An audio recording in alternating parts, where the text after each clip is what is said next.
bonjour à tous, une petite vidéo qui est faite pour vous présenter des outils, donc des outils sur Sierra Chart qui peuvent vous être d'une grande utilité et vous faire gagner du temps en fait. C'est à la demande de Thierry, parce que là vous le savez, il est en train d'expérimenter IRT, une nouvelle plateforme. Bon, il lâche pas Sierra pour ça, hein, mais il est en train d'essayer un petit peu IRT pour voir un peu ce que ça donne.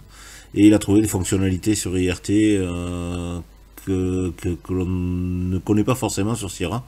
Donc lui, il le maîtrisait pas justement, et puis il m'a demandé si je pouvais trouver quelque chose qui ressemblait à ça. Donc moi, j'ai pas l'habitude de m'en servir non plus, mais en fouillant un petit peu, j'ai trouvé quelque chose d'intéressant. Donc je vous le fais partager, je vous le partage, pardon. J'en profite et là je m'excuse, j'aurais dû le faire dès le début, c'est la première vidéo de l'année. Vous souhaitez une merveilleuse année à tous, une excellente santé et tout ce que vous puissiez rêver d'accomplir se réalise et tous mes voeux vous accompagnent. Voilà. Voilà. En avant-première de cette vidéo, je vous parle aussi de la formation qui va avoir lieu à Caen à compter du 19 février pour 2 semaines.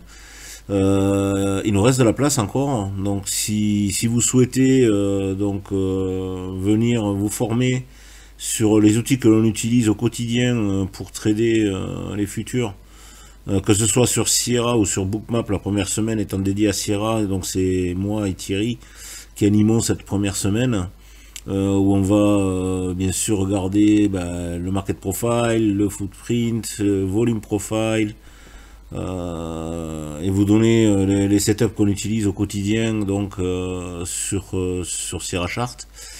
Et Thierry vous parlera aussi du carnet sur Sierra.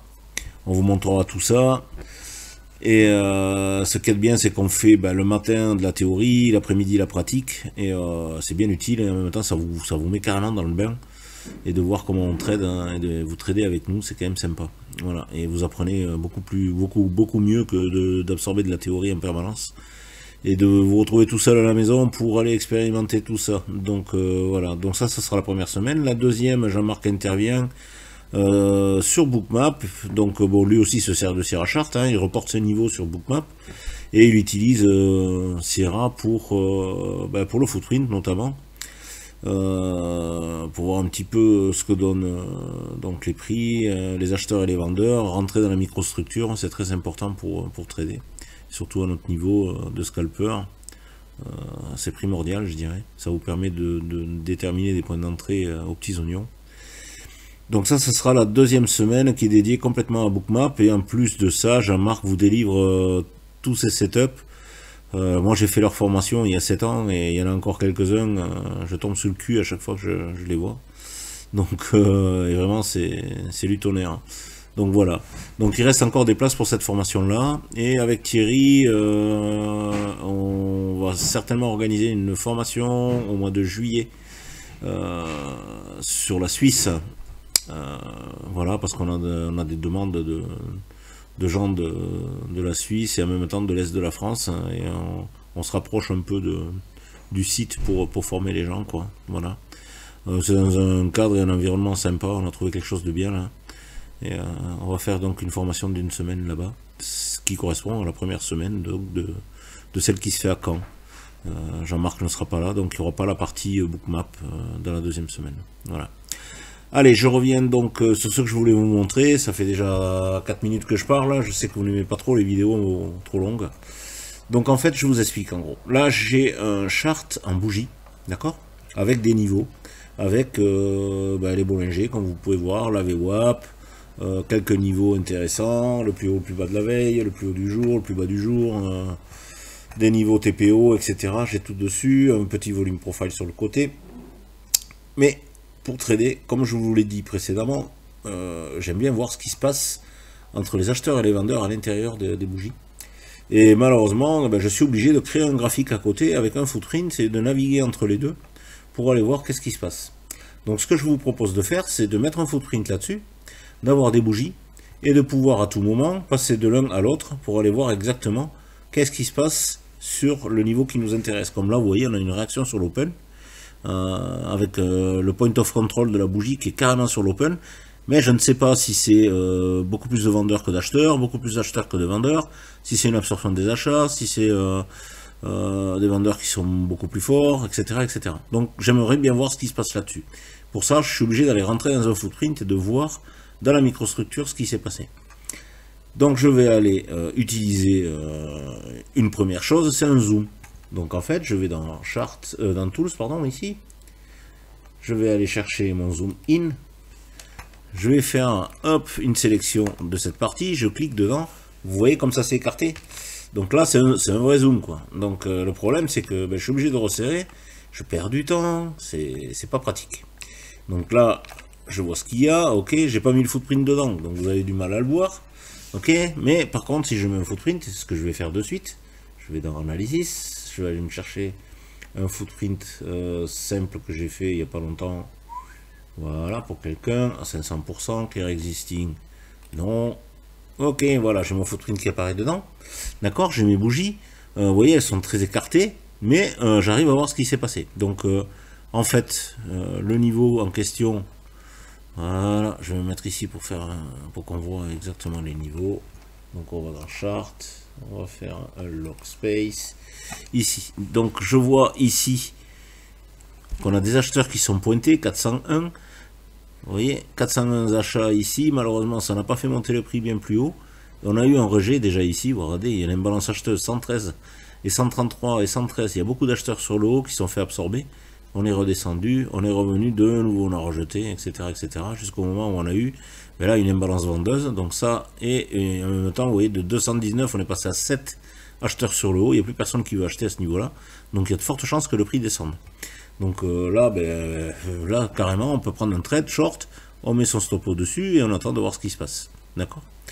À la limite, si vous voulez sécuriser un peu plus, vous avez la VWAP, vous mettez votre stop au-dessus de la VWAP. Mais ça commence à faire beaucoup. Donc on va aller voir, vous voyez, ça commence à descendre. Donc le niveau était pas trop mauvais et le short était pas mal. Entre guillemets, on s'en fout, c'est pas du trade que je voulais vous parler, c'est donc des bougies. Donc là, vous voyez, j'ai fait mon zoom, j'ai mes chiffres dedans, je reviens dans Tools, j'enlève le zoom et je me retrouve sur des bougies. D'accord?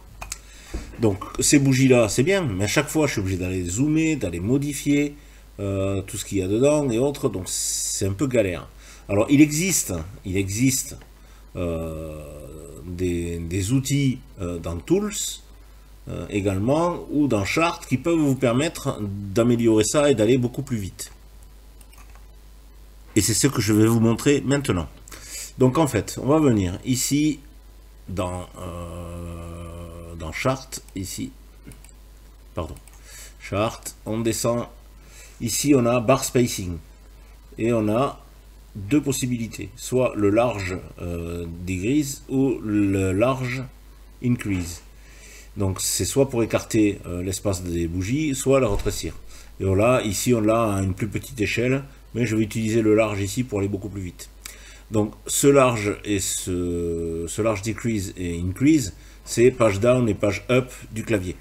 Donc en fait, si je vais sur mon clavier et que je clique sur, que j'appuie sur la touche donc page up et page down, vous voyez, je me retrouve carrément sur le footprint ou alors sur les bougies. Et ça peut être intéressant. D'accord? Ça vous permet de mieux et d'aller surtout beaucoup plus vite pour changer donc entre un footprint et des bougies. L'inconvénient de ça, c'est qu'il y a un petit réglage à faire avant. Je vous ai pas tout dit. Alors dans Global Setting, vous allez dans General Setting. Ici dans Chart, ici, vous allez paramétrer up la Large Increment Decrease, ici là. Moi je suis sur 90, d'origine vous devez avoir 5 ou 10. Alors si je vais vous mettre 10, vous allez voir ce que ça donne. Alors, hop, 10. Donc d'origine vous devez avoir ça, 5 ou 10, je ne me rappelle plus exactement. Allez, je veux pas que la vidéo dure trop longtemps. Ok, donc là si je retouche mes touches, donc page down et page up, ici vous voyez le footprint apparaît pas complètement, je suis obligé d'appuyer 2 fois, 3 fois, 4 fois, 5 fois, 6 fois, 7 fois, 8 fois, Donc à partir de 8, là, je commence à être bien. 9 c'est pas mal aussi, parce que si je passe sur un time frame beaucoup plus grand, admettons que je vienne en 3 minutes, vous allez voir que dans les bougies, il y a beaucoup plus de chiffres, puisque on a tendance à travailler sur les mêmes niveaux, sur le SP, donc on accumule des contrats. Regardez, vous voyez, les chiffres sont beaucoup plus conséquents. Et si on arrive à des chiffres qui sont au-delà de 1000, on va être serré dans les bougies pour aller afficher tous les chiffres. Donc cet incrément, en fait, là je raccourcis, plus vous écrasez et moins vous avez en lecture la totalité des chiffres. Ce que je vais faire, et ce que vous pouvez faire, c'est donc aller dans Global Setting, Graphic Setting, General Setting, pardon, et au lieu de 10, bon là j'ai cliqué 9 ou 10 fois, donc je me suis mis carrément sur 90. Après, à votre niveau, ben, vous verrez, parce que suivant les écrans, suivant votre définition d'écran et tout ça, ça peut être différent. Donc je sors. Une fois que vous avez paramétré ça, vous êtes tranquille. Hein, pour tous les actifs, ça sera la même chose. Hein. Donc là, si je fais page up, vous voyez, je me retrouve toujours de suite dans la bonne définition. La marge ici, automatiquement, elle s'élargit, puisque cette marge, elle correspond à un certain nombre de bougies aussi. Comme je les ai écartées et que je les ai mis à 90 au lieu de 10, donc vous vous retrouvez avec une marge qui est 9 fois plus grande que la marge initiale, celle-ci, vous voyez, qui est toute petite. Si je la multiplie par 9, je me retrouve sur celle-ci. D'accord? Donc ce que vous pouvez faire, soit vous mettez le blocage du chart, lock free space. Si je ne mets rien, vous le savez comme moi, le chart il va galoper, il va aller se figer derrière, bougez pas, il est pas déverrouillé là. Hop là, voilà. Donc là, vous voyez, là il va aller se mettre derrière le volume profile. Je vais le laisser ici par exemple. Vous voyez, automatiquement je retrouve mon espace, mais il va le combler au fur et à mesure qu'il va avancer, en fait. D'accord? Voilà. Donc ça c'est bien, j'ai donc mon raccourci clavier, on va dire. Mais ce que je veux, c'est avoir un bouton, tant qu'à faire. Donc ce qu'on fait, on fait un clic droit, on va customiser la barre. On va aller dans le chart général ici, on va aller chercher le large decrease, le voilà, ici, on va faire add et increase add aussi. Je les ai normalement au fond de ma liste, qu'on retrouve ici. Je vais mettre un blanc entre les deux pour pouvoir les séparer, qu'on y voit mieux, et je fais OK. Je me retrouve avec ces deux boutons, ici pour resserrer, on voit bien qu'il y a les deux, vous voyez, les deux chevrons de chaque côté qui se resserrent vers le milieu, et là qui s'écartent. Donc je suis sur des bougies classiques, je veux écarter, je clique là, et automatiquement je suis en footprint. Je clique ici, et automatiquement je suis en bougie. Voilà, donc j'espère que ce petit utilitaire qu'on utilise vous permettra de gagner du temps et en même temps surtout de gagner un graphique, parce que n'oubliez pas que vous êtes en bougie, et si vous mettez un graphique en footprint, je vais vous le remettre ici, on va se remettre au bord, en mettant là, ok, vous voyez ici j'ai ma première bougie qui est à 17h30, et la première du graphe ici qui est à 15h54, donc j'ai en gros 1h30, 1h30, alors que si je me mets en bougie de 17h30 actuelle, je me retrouve quand même à 6h du matin. Donc ça vous permet à la fois d'avoir, on va dire, des niveaux intéressants à marquer, pour pouvoir aller les repérer plus tard, quoi. Hein. Donc, par exemple ici, un support qu'il y avait ici sur les bas, là, et qu'on peut regarder, quand on est revenu ici, ça réagit, on est revenu là, on a eu une mèche dessus, on est remonté. Donc tous ces supports et ces résistances que vous perdez en fait, parce que quand vous élargissez ici, vous perdez vos repères. D'accord? Donc vous êtes en footprint, ça vous permet de voir où est-ce qu'on a des absorptions ou autres, comme là, regardez celle-là, elle est magnifique. Hein. Vous avez 1, 2, 3, 4, 5 imbalances négatives sur le niveau, d'accord? On a absorbé tous ces vendeurs, et après on est remonté d'Arda, on est revenu sur la VWAP ici en haut. Donc ces niveaux-là, ils sont intéressants à connaître et à voir, parce qu'en fait, ils vont vous guider dans votre trading. L'imbalance acheteuse ici, qui vous permet de remonter jusque-là. De nouveau, cette absorption ici, qui vous permet de remonter jusqu'ici. Donc c'est pas des choses à négliger, en fait. Hein.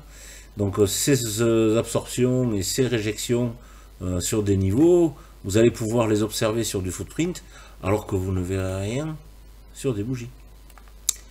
D'accord? Voilà. Bien, bah, écoutez, je vais vous laisser. Donc la vidéo, ça va, je suis à pratiquement 15 minutes.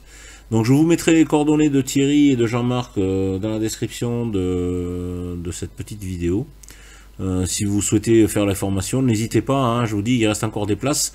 En fait, on fait ça dans un hôtel, donc les chambres ne sont pas excessives.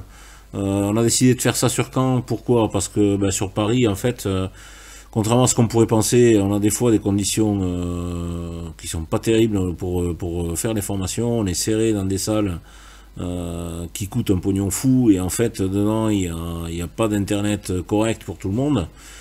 Ceux qui ont fait déjà les formations pourront vous en parler si jamais vous les côtoyez.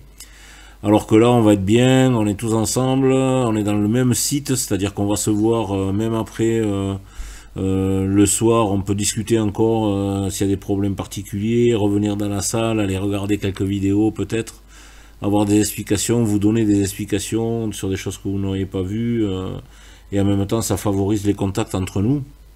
Le côté communication et humain est important aussi dans le trading, ça vous permet de mieux nous connaître, et nous surtout de mieux vous connaître, donc c'est aussi important. Voilà. Bien, écoutez, je vous laisse, passer une bonne soirée, à très bientôt pour une prochaine vidéo, et voilà. Bonne soirée à tous, au revoir.